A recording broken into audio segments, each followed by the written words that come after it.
मौर्यकाल। मौर्यकाल अध्ययन के स्रोत। मौर्यकाल के अध्ययन के 3 प्रमुख स्रोत। कौटिल्य का अर्थशास्त्र। कौटिल्य के अर्थशास्त्र को मौर्यकाल के अध्ययन का प्रमुख स्रोत माना जाता रहा। हालांकि यह किसी एक काल की कृति नहीं, इसका संकलन 4वीं शताब्दी ईसा पूर्व से लेकर 2री और 3री सदी ईस्वी तक हुआ है। फिर भी हम ऐसा अनुमान कर सकते हैं कि इस ग्रंथ का महत्वपूर्ण भाग मौर्यकाल में संकलित हुआ था, क्योंकि हम अशोक के अभिलेख में प्रयुक्त शब्दावलियों तथा कौटिल्य के अर्थशास्त्र की शब्दावलियों के बीच समानता पाते हैं। भारतीय परंपरा में अर्थ की गणना चार पुरुषार्थों में एक पुरुषार्थ के रूप में होती है। अर्थ की गणना चार पुरुषार्थों में एक पुरुषार्थ के रूप में होती है। परंपरागत रूप में अर्थ को हमेशा धर्म के नीचे रखा गया था, किंतु कौटिल्य ने अर्थशास्त्र का महत्व इस बात में है कि इसने धर्म और काम की तुलना में अर्थ को अधिक महत्व दिया, क्योंकि उनके विचार में अर्थ ही बाकी अन्य पुरुषार्थों का साधन है। इसलिए अर्थशास्त्र का बल पृथ्वी को जो अर्थ का अक्षय भंडार है जीतने पर है। अर्थशास्त्र की दृष्टि से वह शासक उतना सफल है जो जितना अधिक भूभाग को जीतता है और उस पर नियंत्रण बनाए रख सकता है। चूँकि यह अर्थ पर नियंत्रण बनाए रखने के लिए सैन्य बल तथा कूटनीति पर विशेष बल देता है, इसलिए यह अर्थशास्त्र की तुलना में राजनीति शास्त्र अधिक हो जाता है। इसमें 15 अधिकरण और 15 अधिकरण हैं। 5 अधिकरण आंतरिक प्रशासन से संबंध है। 8 अधिकरण वैदेशिक संबंधों से को निर्धारित करते हैं। 2 अधिकरण में मिश्रित बातों की सूचना मिलती है। अर्थशास्त्र से तत्कालिक राजनीतिक, आर्थिक और सामाजिक व्यवस्था पर प्रकाश पड़ता है। राजनीतिक व्यवस्था में केंद्रीय स्थल पर राजा को रखा गया है तथा विस्तार से उनके दायित्वों का विवरण दिया गया है तथा मंत्री परिषद की भी भूमिका दी गई है। फिर केंद्रीय प्रशासन में 18 तीर्थ, 27 अध्यक्ष पर प्रकाश डाला गया है। इसके अतिरिक्त प्रांतीय प्रशासन, स्थानीय प्रशासन, न्याय प्रशासन, नगर प्रशासन, सैन्य प्रशासन, गुप्तचर व्यवस्था आदि पर भी अर्थशास्त्र में विस्तृत सूचना प्रदान की है। किंतु इस ग्रंथ की एक महत्वपूर्ण सीमा बताई गई है प्रामाणिकता का अभाव। दूसरे शब्दों में अर्थशास्त्र में जिस राजव्यवस्था की रूपरेखा प्रस्तुत की गई है वह एक छोटा सा राज्य है। मौर्य साम्राज्य की तरह कोई विस्तृत साम्राज्य नहीं।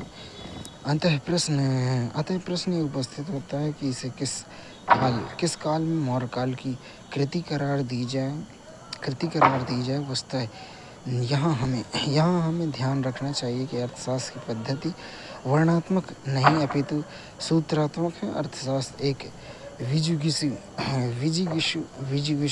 विजय और भौगोलिक विस्तार की ओर उन्मुख राज्य का विवरण देता है। एक ऐसा राज्य जो राजनीतिक विस्तार तथा सैनिक विजय की ओर शीघ्रता से उन्मुख हो। अंततः ऐसा अनुमान किया जा सकता है कि यह राज्य मौर्य साम्राज्य के निकट होगा जो स्वयं ही विस्तार की ओर उन्मुख था।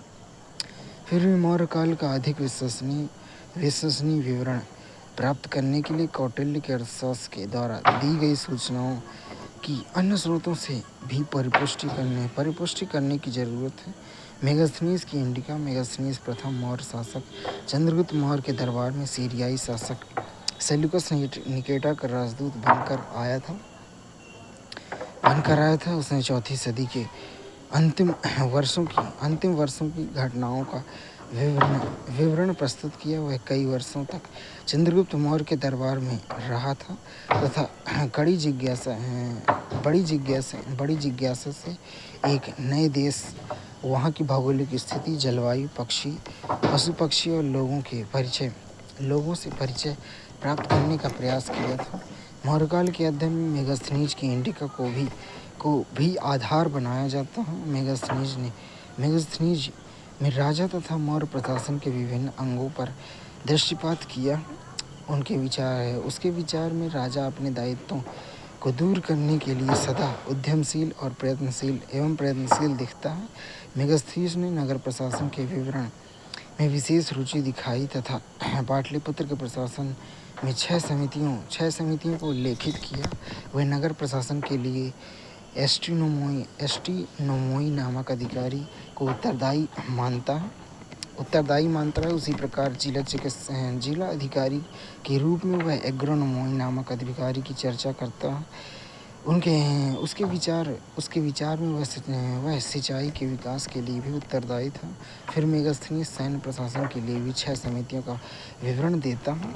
मेगास्थनीज भारतीय समाज पर दृष्टिपात करते हुए उसे 7 जातियों में विभाजित करता है। अगर हम मेगास्थनीज के द्वारा दिए गए विवरणों का मूल्यांकन करते हैं तो हमें ज्ञात होता है कि इसके कुछ विवरण अन्य समकालिक स्रोतों से मिलते हैं, किंतु कुछ विवरण बिल्कुल ही अलग पड़ जाते हैं। उससे अध्ययन स्रोतों के रूप में इंडिका की अपनी सीमाएं भी रही। प्रथमतः हमें यह ध्यान रखना चाहिए कि इंडिका की मूल कृति लुप्त हो गई तथा इसके विषय में हमें जो भी जानकारी प्राप्त होती है परवर्ती काल के लेखकों के उदाहरण से प्राप्त होती है। परवर्ती काल के लेखक में डायोडोरस, प्लिनी, स्ट्रैबो, एरियन। इससे ऐसा प्रतीत होता है कि मेगास्थनीज का अवलोकन दरबार और उसके आसपास के स्थानों तक ही सीमित रहा। अंततः उसके विवरण में अनुभव की कमी है। एक विदेशी लेखक होने के नाते कई स्थानों पर उससे तथ्यों को समझने में भूल हुई। उदाहरण के लिए वह कहता है कि सभी भूमि राजा की होती थी। भारत में अकाल नहीं पड़ते थे। भारत में चोरी की घटनाएं नहीं होती थी। भारत में दास व्यवस्था नहीं थी। भारतीयों को लेखन कला का ज्ञान नहीं था आदि। यही वजह है कि अध्ययन स्रोत के रूप में इंडिका का उपयोग करने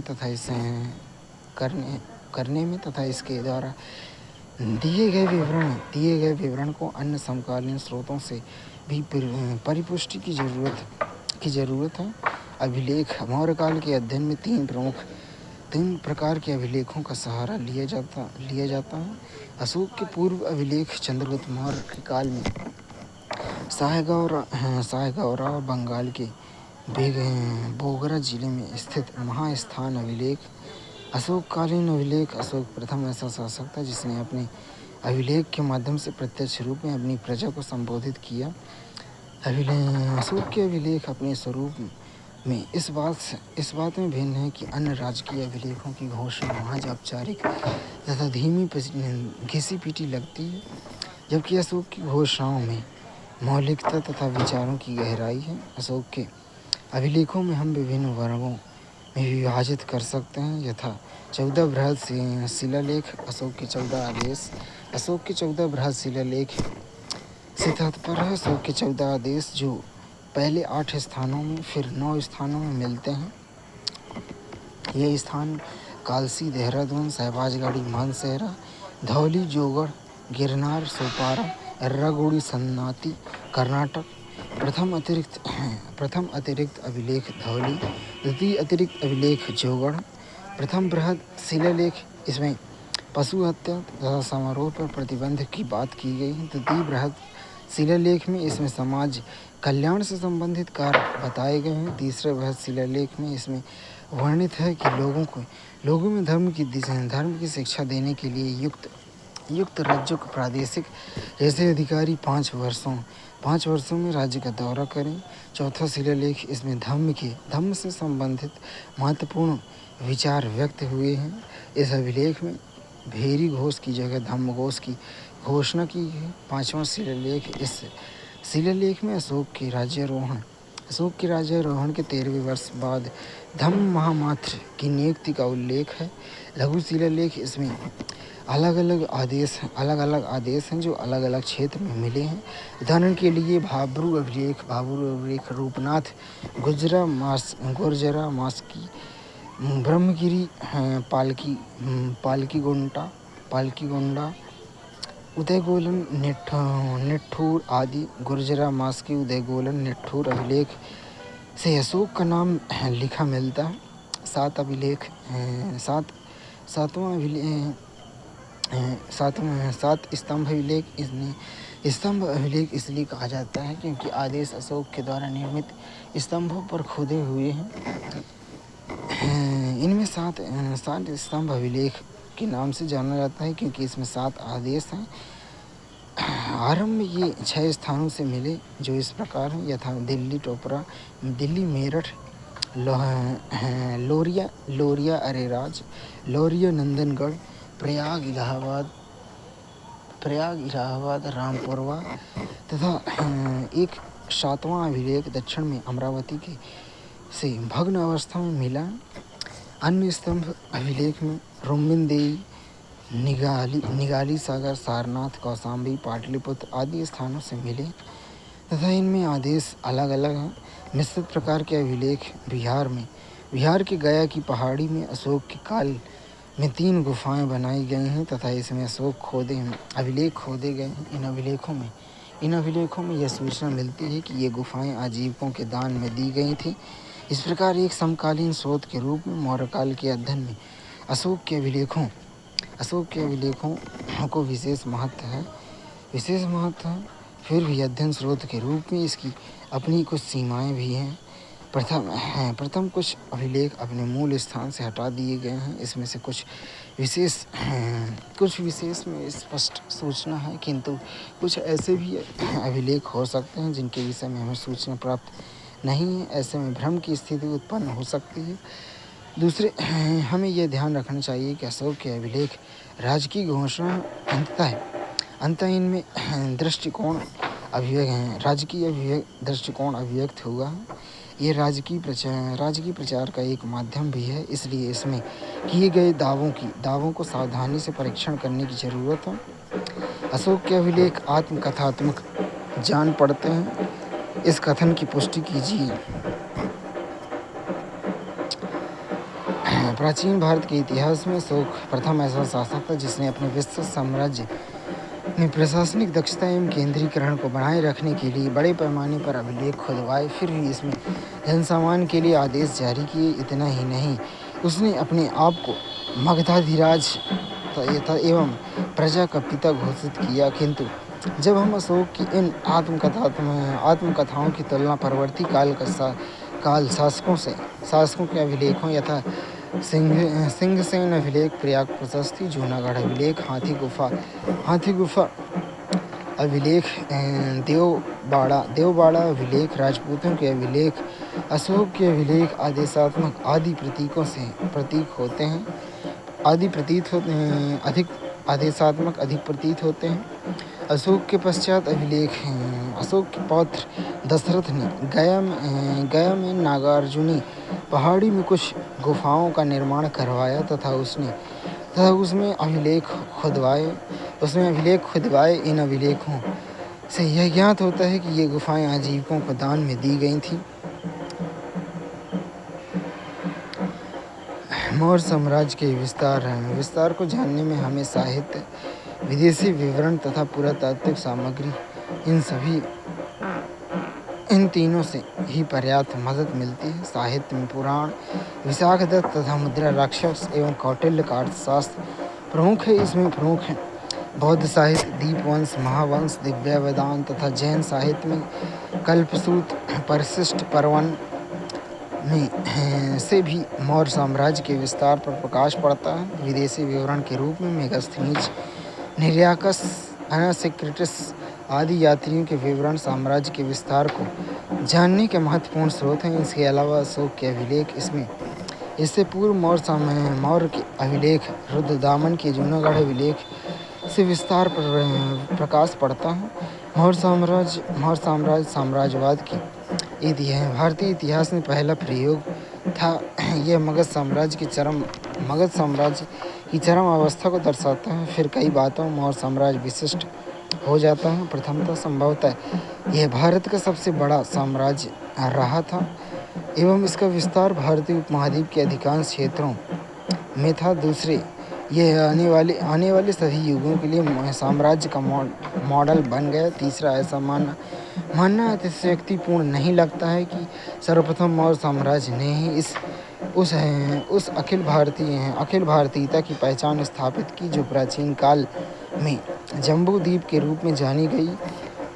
वस्तुतः मौर्य साम्राज्य का आधार चंद्रगुप्त मौर्य ने तैयार किया। विशाखदत्त की कृति मुद्रा राक्षस से चंद्रगुप्त मौर्य एवं उसके गुरु चाणक्य की गतिविधियों पर प्रकाश पड़ता है।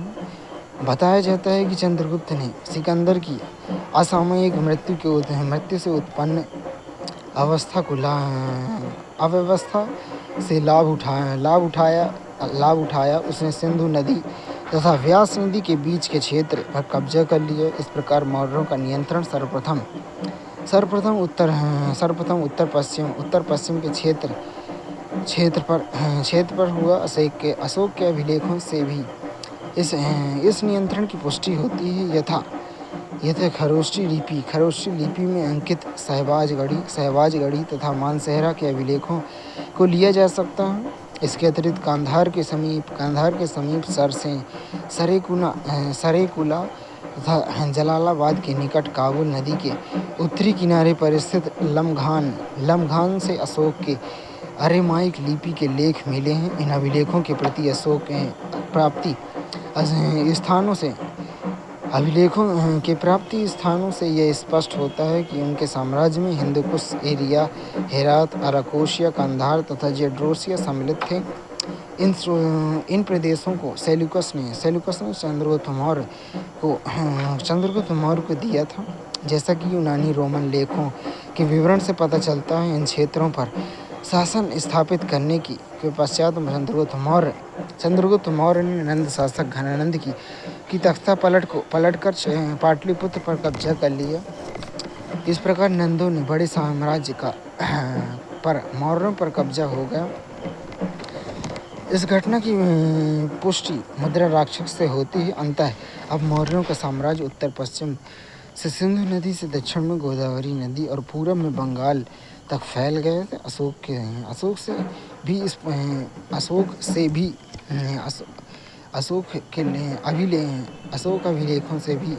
अभिलेखों से भी इसकी पुष्टि होती है। अशोक के बैराठ तथा भाबरू अभिलेख से यह ज्ञात होता है कि राजस्थान पर मौर्यों का नियंत्रण रहा था। मध्य भारत का क्षेत्र भी मौर्यों के साम्राज्य के अंतर्गत था। बौद्ध ग्रंथ में भी अशोक के उज्जैन करमौली कहा गया है। फिर गुर्जरा, सांची, रूपनाथ आदि अभिलेखों से इस क्षेत्र में मौर्यों के नियंत्रण की पुष्टि होती है। गुजरात तथा महाराष्ट्र के क्षेत्र मौर्य साम्राज्य के अधीन थे। गुजरात में गिरनार से अशोक का एक अभिलेख प्राप्त हुआ है। फिर गिरनार या जूनागढ़ से प्राप्त रुद्रदामन के अभिलेख से इस बात की पुष्टि होती है कि यह क्षेत्र मौर्यों के अधीन रहा था। जूनागढ़ अभिलेख काठियावाड़ के गवर्नर के रूप में चंद्रगुप्त मौर्य के अधीन पुष्यगुप्त और अशोक के अधीन योनराज तुसाप के नाम की चर्चा करता है। उसी प्रकार महाराष्ट्र में सोपारा नामक स्थान से अशोक का 14 बृहद शिलालेख मिला। यद्यपि भड़ौच से मौर्यों का अभिलेखी साक्ष्य नहीं मिलता, लेकिन साहित्यिक साक्ष्य के आधार पर इस बात की पुष्टि की जा सकती है कि यह मौर्यों के अधीन एक महत्वपूर्ण बंदरगाह रहा था। गंगा यमुना के ऊपरी द्वाब तथा मध्य द्वाब के क्षेत्र में मौर्यों के केंद्रीय क्षेत्र रहे थे। अशोक के स्तंभ अभिलेख इन्हीं क्षेत्रों में मिले हैं। यथा दिल्ली टोपरा, दिल्ली मेरठ के अभिलेख ऊपरी द्वाब पर मौर्यों के नियंत्रण बताते हैं। फिर आगे उत्तरी बिहार से लौरिया, अरेराज तथा लौरिया नंदनगढ़ के अभिलेख मिले हैं। रामपुरवा, निगाली सागर, रोमिनदेई आदि अभिलेख से तराई क्षेत्र पर भी मौर्यों के नियंत्रण की सूचना मिलती है। मौर्यों का नियंत्रण बंगाल पर भी रहा था। बौद्ध ग्रंथ में हमें यह सूचना प्राप्त होती है कि अशोक अपने पुत्र महेंद्र और पुत्री संघमित्रा को छोड़ने जो श्रीलंका की यात्रा पर जा रहे थे ताम्रलिप्ति बंदरगाह तक गया था। फिर बंगाल में बोगरा जिले के महास्थान नामक स्थान से चंद्रगुप्त मौर्य के काल का एक अभिलेख प्राप्त होता है। फिर जैसा कि हमें सूचना मिलती है कि उत्तर पश्चिम में मौर्यों की सीमा हिंदकुश क्षेत्र तक पहुंच गई। यूनानी विद्वान सिंधु नदी के पास चंद्रगुप्त मौर्य तथा एवं सीरियाई शासक सेल्यूकस के बीच एक युद्ध की चर्चा करते हैं।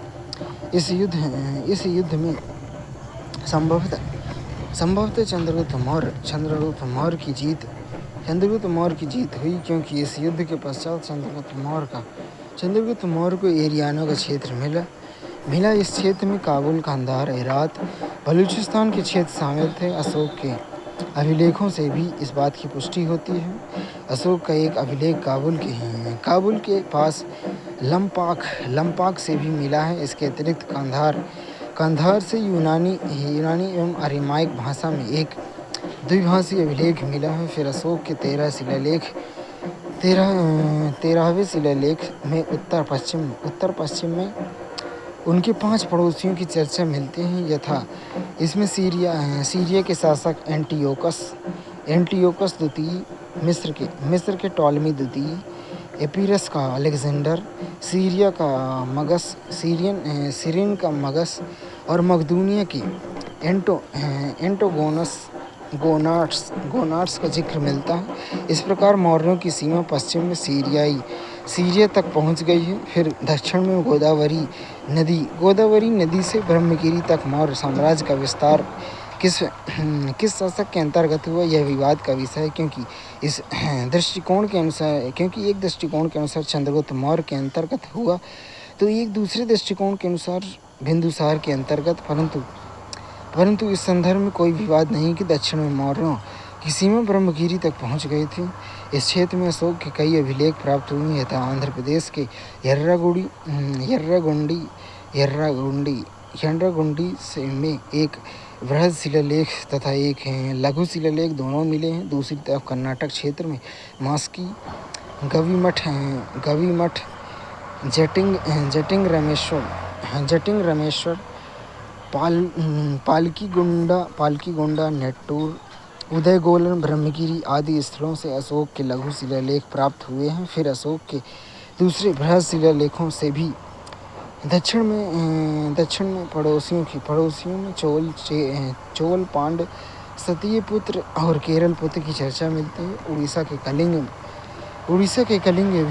कलिंग भी मौर्य साम्राज्य के अंतर्गत रहा था और उसे जीतने का श्रेय अशोक को दिया जाता है। कलिंग क्षेत्र में धौली और जौगढ़ से प्राप्त अशोक के बृहद शिलालेख इस बात की पुष्टि करते हैं। इस प्रकार हम देखते हैं कि मौर्यों के अंतर्गत एक बृहद साम्राज्य की स्थापना हुई, जो उत्तर पश्चिम में हिंदकुश से लेकर बंगाल में पूरब में बंगाल तथा दक्षिण में ब्रह्मगिरी तक विस्तृत था।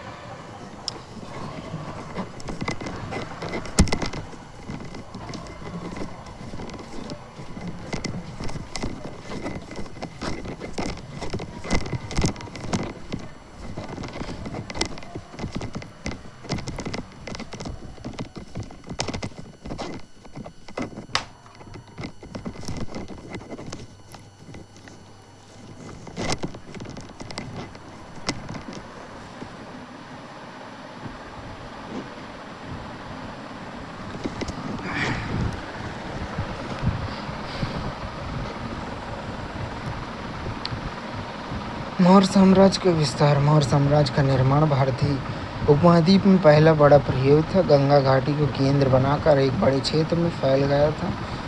इस साम्राज्य में जम्बूद्वीप की अवधारणा को मूर्त रूप दिया। वस्तुतः पश्चिम एशिया एवं मध्य एशिया में मौर्य ने कुछ ऐसे भूभाग पर कब्जा कर लिया जिन पर कब्जा करने के लिए ब्रिटिश भी लालायित रहे, किंतु सफल नहीं हो पाए। मौर्यों अधीन साम्राज्यवादी विस्तार। उत्तर पश्चिम में व्यास नदी तथा सिंधु के भूभाग पर नियंत्रण। विशाखदत्त की ग्रंथ मुद्राक्षर से यह सूचना मिलती है कि अपने गुरु चाणक्य की सहायता से चंद्रगुप्त मौर्य ने सिकंदर की अनुपस्थिति से उत्पन्न व्यवस्था का लाभ उठाते हुए भी इस भूभाग पर कब्जा कर लिया था। शहबाजगढ़ी और मानसेहरा से प्राप्त बृहद शिलालेख से इस तथ्य की पुष्टि होती है। लगभग 322 ईसा पूर्व में चंद्रगुप्त मौर्य के द्वारा नंद शासक घनानंद का तख्त पलटकर नंद साम्राज्य के भूभाग पर कब्जा कर लिया। इसके परिणाम स्वरूप मौर्यों का कब्जा व्यास नदी के पूरब की ओर, दक्षिण में गोदावरी नदी तथा पूरब में बंगाल तक के भूभाग पर हो गया। इसका प्रमाण राजस्थान से प्राप्त बैराट अथवा भब्रू अभिलेख, गुजरात के गिरनार से प्राप्त बृहद शिलालेख, महाराष्ट्र के सोपारा से प्राप्त बृहद शिलालेख तथा बौद्ध ग्रंथ के भड़ौच बंदरगाह पर नियंत्रण की सूचना है। मध्य भारत में रूपनाथ, सांची के प्राप्त लघु शिलालेख। इसके अतिरिक्त बौद्ध ग्रंथ में अशोक को उज्जैन करमोली कहा गया है। ऊपरी द्वाब का क्षेत्र कालसी से प्राप्त बृहद शिलालेख एवं दिल्ली टोपरा एवं दिल्ली मेरठ से प्राप्त स्तंभ अभिलेख। मध्य द्वाब क्षेत्र तथा नेपाल की तराई क्षेत्र प्रयाग, लौरिया, अरेराज, नंदनगढ़, रामपुरवा आदि स्थलों से प्राप्त स्तंभ अभिलेख। बंगाल में महास्थान से प्राप्त चंद्रगुप्त मौर्य का अभिलेख तथा बौद्ध ग्रंथ से सूचना मिलती है कि अशोक अपने पुत्र महेंद्र और पुत्री संघमित्रा को श्रीलंका जा रहे थे। उनकी जिनकी विदाई के लिए यहाँ तक आया था। सिंधु नदी से हिंदुकुश के बीच भूभाग पर नियंत्रण माना जाता है कि सिकंदर के उत्तराधिकारी सेल्यूकस के साथ, जो सीरिया का शासक था तथा जो मौर्यों का पश्चिमी पड़ोसी था। चंद्रगुप्त मौर्य का युद्ध हुआ था तथा इस क्षेत्र के पश्चात उसे एरियाना का क्षेत्र प्राप्त हुआ। इसमें एरिया, हेरात, अराकोशिया, कांधार, पेरिपीपेमिस, दई, काबुल, जेड्रोसिया का बलूचिस्तान शामिल थे। काबुल और कंधार से प्राप्त लघु शिलालेख से उन क्षेत्रों पर मौर्यों के नियंत्रण की पुष्टि हुई है। इसके अतिरिक्त 14वें शिलालेख से दूसरे आदेश से हमें मौर्यों की पश्चिमी पड़ोसियों के विषय में सूचना मिलती है। गोदावरी नदी से ब्रह्मगिरी तक के भूभाग तक विस्तार। इस विषय में विवाद है कि गोदावरी नदी के दक्षिण विस्तार का कार्य किसके अधीन पूरा हुआ, अशोक के अधीन या उसके उत्तराधिकारियों के अधीन। किंतु इसमें कोई विवाद नहीं है कि अशोक काल तक इस भूभाग पर मौर्यों का कब्जा था। उदाहरण के लिए कर्नाटक के सन्नाती तथा आंध्र प्रदेश के एर्रागुडी से प्राप्त बृहद शिलालेख, उसी प्रकार मास्की, ब्रह्मगिरी आदि क्षेत्रों से प्राप्त लघु शिलालेख से इस पर मौर्यों के नियंत्रण की पुष्टि होती है।